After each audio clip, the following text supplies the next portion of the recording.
आज हम 12वीं कक्षा की राजनीति विज्ञान विषय का दो ध्रुवीयता का अंत पाठ का अध्याय का अध्ययन करेंगे। प्रश्न है, सोवियत अर्थव्यवस्था को किसी पूंजीवादी देश जैसे संयुक्त राज्य अमेरिका की अर्थव्यवस्था को अलग करने वाली तीन विशेषताओं का वर्णन करें या जिक्र करें। प्रश्न है, सोवियत अर्थव्यवस्था को किसी पूंजीवादी देश जैसे संयुक्त राज्य अमेरिका की अर्थव्यवस्था से अलग करने वाली तीन विशेषताओं का जिक्र करें।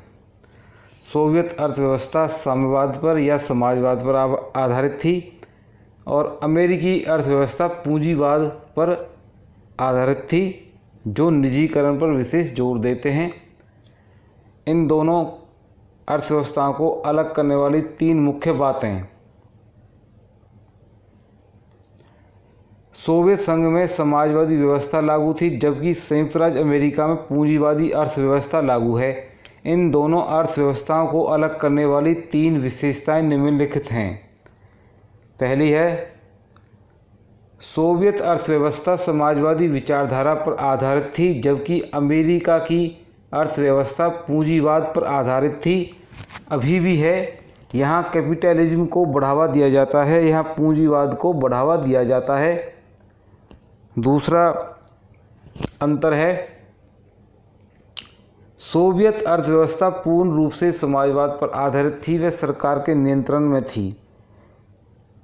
इसमें नागरिकों को निजी संपत्ति का अधिकार नहीं था, नागरिकों को निजी संपत्ति रखने का अधिकार नहीं था। इसके विपरीत अमेरिका जैसे पूंजीवादी देश में निजीकरण को अपनाया गया है। नंबर 3 है, सोवियत संघ में मुक्त व्यापार जैसी कोई व्यवस्था नहीं थी। सोवियत संघ में मुक्त व्यापार जैसी कोई व्यवस्था नहीं थी, जबकि अमेरिका द्वारा वित्तीय खुलापन तथा मुक्त व्यापार की नीति को महत्व दिया जाता है। अमेरिका में वित्तीय खुलापन और मुक्त व्यापार की नीति को महत्व दिया जाता है। प्रश्न नंबर 2 है, किन बातों के कारण गोर्बाचेव सोवियत संघ में सुधार के लिए बाध्य हुए, मजबूर हुए? किन बातों के कारण गोर्बाचेव सोवियत संघ में सुधार के लिए बाध्य हुए?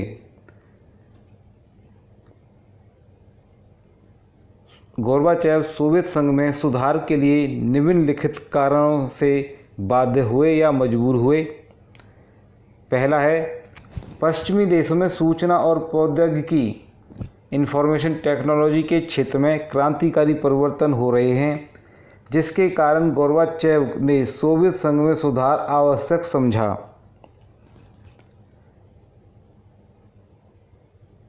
दूसरा कारण है, सोवियत संघ अपने अधिकतर साधनों को शस्त्रीकरण करने व गुट के अन्य राज्यों के विकास में लगा हुआ था। उसकी आर्थिक अर्थव्यवस्था पर उलट प्रभाव पड़ रहा था, अतः गोर्बाचेव आर्थिक सुधारों को मजबूर हुए।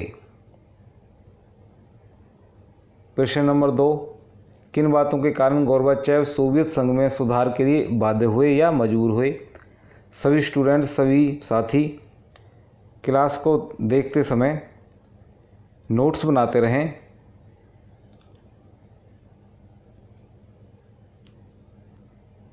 सोवियत संघ में सुधार के लिए बाध्य हुए गोर्बाचेव, उसके कारण पश्चिमी देशों में सूचना और प्रौद्योगिकी के क्षेत्र में क्रांतिकारी परिवर्तन हो रहे हैं, जिसके कारण गोर्बाचेव ने सोवियत संघ में सुधार आवश्यक समझा। दूसरा है, सोवियत संघ अपने अधिकतर साधनों को शस्त्रीकरण करने में गुट के अन्य राज्यों के विकास में लगा हुआ था। उसकी आर्थिक अर्थव्यवस्था पर उलट प्रभाव पड़ रहा था, अतः गोर्बाचेव आर्थिक सुधारों को मजबूर हुए। नंबर 3 है, सोवियत संघ के नागरिकों की प्रति व्यक्ति आय को बढ़ाने के लिए गोर्बाचेव सुधार करने को मजबूर हुए। सोवियत संघ के नागरिकों की प्रति व्यक्ति आय को बढ़ाने के लिए गोर्बाचेव सुधार करने को मजबूर हुए। तीसरा प्रश्न है, भारत जैसे देशों के लिए सोवियत संघ के विघटन के क्या परिणाम हुए? भारत जैसे देशों के लिए सोवियत संघ के विघटन के क्या परिणाम हुए? सोवियत संघ के विघटन से विश्व राजनीति में कई परिवर्तन हुए थे। इस विघटन के बाद विश्व में केवल अमेरिका एकमात्र महाशक्ति के रूप में रह गया था। इसी कारण से उसने भारत तथा अन्य विकासशील देशों को कई तरह से प्रभावित करना आरंभ कर दिया था। इन विकासशील देशों की यह जरूरत बन गई थी कि वो विकास के लिए अमेरिका से धन व सैन्य सामान प्राप्त करें। सोवियत संघ के विघटन के बाद अमेरिका का विकासशील देशों जैसे ईरान, अफगानिस्तान व इराक में गैर जरूरी अनावश्यक हस्तक्षेप बढ़ गया था और वर्ल्ड बैंक, विश्व बैंक व अंतर्राष्ट्रीय मुद्रा कोष, इंटरनेशनल मॉनेटरी फंड IMF, विश्व बैंक व अंतर्राष्ट्रीय मुद्रा कोष आदि संगठन पर अमेरिका का प्रभुत्व या प्रभाव कायम हो गया था। अब इसलिए भारत जैसे देशों के लिए सहायता लेने के लिए अमेरिकन नीतियों का समर्थन करना पड़ा। सभी स्टूडेंट्स, सभी साथी कोशिश करें कि जब भी आप क्लास को देखें तो उसे नोट करें, नोटबुक में नोट कर लें। प्रश्न नंबर 4 है, शॉक थेरेपी क्या थी? क्या समाजवाद से पूंजीवाद की ओर संक्रमण का यह सबसे बेहतरीन तरीका था? क्या समाजवाद से पूंजीवाद की ओर बदलाव का यह सबसे बेहतरीन तरीका था? सभी स्टूडेंट्स जिन्होंने अभी तक हमारे चैनल को सब्सक्राइब नहीं किया है वो सब्सक्राइब कर लें और लाइक करें और शेयर भी करें। शॉक थेरेपी आघात पहुंचाकर या चोट पहुंचाकर इलाज करना। शॉक थेरेपी क्या थी? क्या समाजवाद से पूंजीवाद की ओर संक्रमण का यह सबसे बेहतरीन तरीका था? उत्तर है आघात या सदमा पहुंचाकर रोगी का इलाज करना। यह शॉक थेरेपी का अर्थ है। सन 1991 में सोवियत संघ के विघटन के बाद व साम्यवाद के पतन के बाद पूर्व या दूसरी दुनिया के देश कहे जाने वाले रूस व मध्य एशिया के गणराज्य और पूर्वी यूरोप के देशों को एक साम्यवादी या समाजवादी व्यवस्था से पूंजीवादी व्यवस्था में परिवर्तन के लिए पश्चिम नियंत्रित आर्थिक संस्थाओं, विश्व बैंक व अंतर्राष्ट्रीय मुद्रा कोष आदि द्वारा दिए गए निर्देशों एवं अपनाए जाने वाले मापदंडों को ही शॉक थेरेपी कहा जाता है। 25 दिसंबर 1991 को सोवियत संघ का अंत हो गया था और वर्ष 1990 में अपनाई गई शॉक थेरेपी से अर्थव्यवस्था तहस नहस हो गई थी। सोवियत संघ ने जो शॉक थेरेपी का मॉडल अपनाया था वह विश्व बैंक व अंतर्राष्ट्रीय मुद्रा कोष द्वारा निर्देशित था और वर्ष 1990 में अपनाई गई यह शॉक थेरेपी से सोवियत संघ की अर्थव्यवस्था तहस नहस हो गई थी और 25 दिसंबर 1991 को सोवियत संघ का अंत हो गया था या विघटन हो गया था। शॉक थेरेपी के अंतर्गत सोवियत संघ की सभी संरचनाओं का पूरा नाश करना जरूरी था।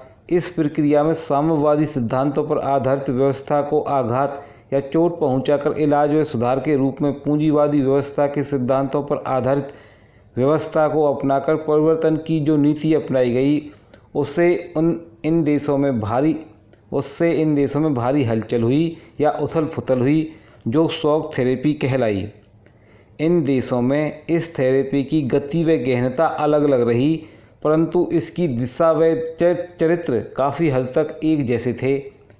हालांकि पूंजीवादी सुधार एकदम किए जाने की अपेक्षा धीरे धीरे किए जाने चाहिए थे। एकदम से ये परिवर्तन लोगों पर थोप देना व आघात देना उचित नहीं था। सभी विद्यार्थी, सभी स्टूडेंट्स इस क्लास में जो आपको प्रश्न कराए जा रहे हैं वो महत्वपूर्ण प्रश्न हैं। आप सभी को लिखें और अच्छे से याद करें। प्रश्न नंबर 5 है, मिखाइल गोर्बाचेव साम्यवादी दल के महासचिव कब बने?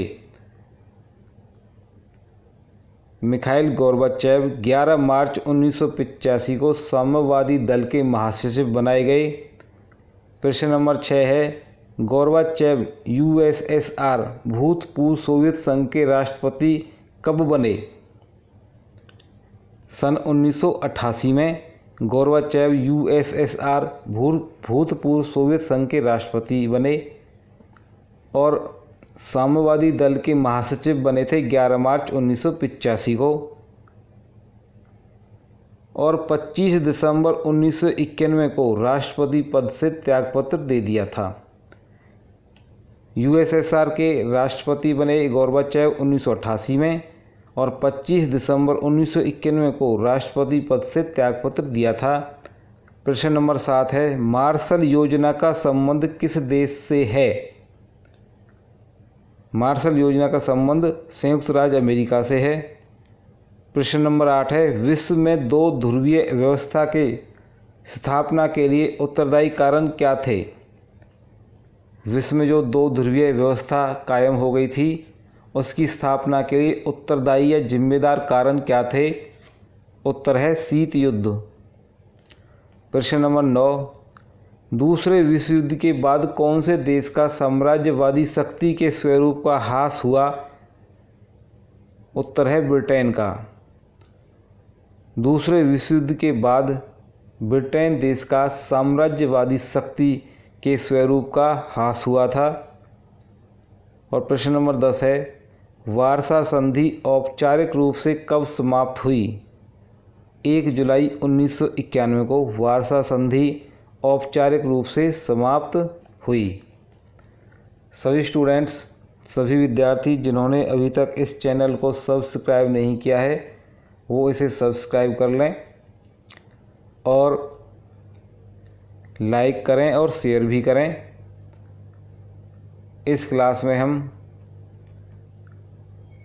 2 ध्रुवीयता का अंत पाठ के कुछ महत्वपूर्ण प्रश्न लेकर आए हैं। अगली क्लास में हम इस पाठ के और बचे हुए प्रश्न लेकर आएंगे। तो साथियों, मिलते हैं अगली क्लास में।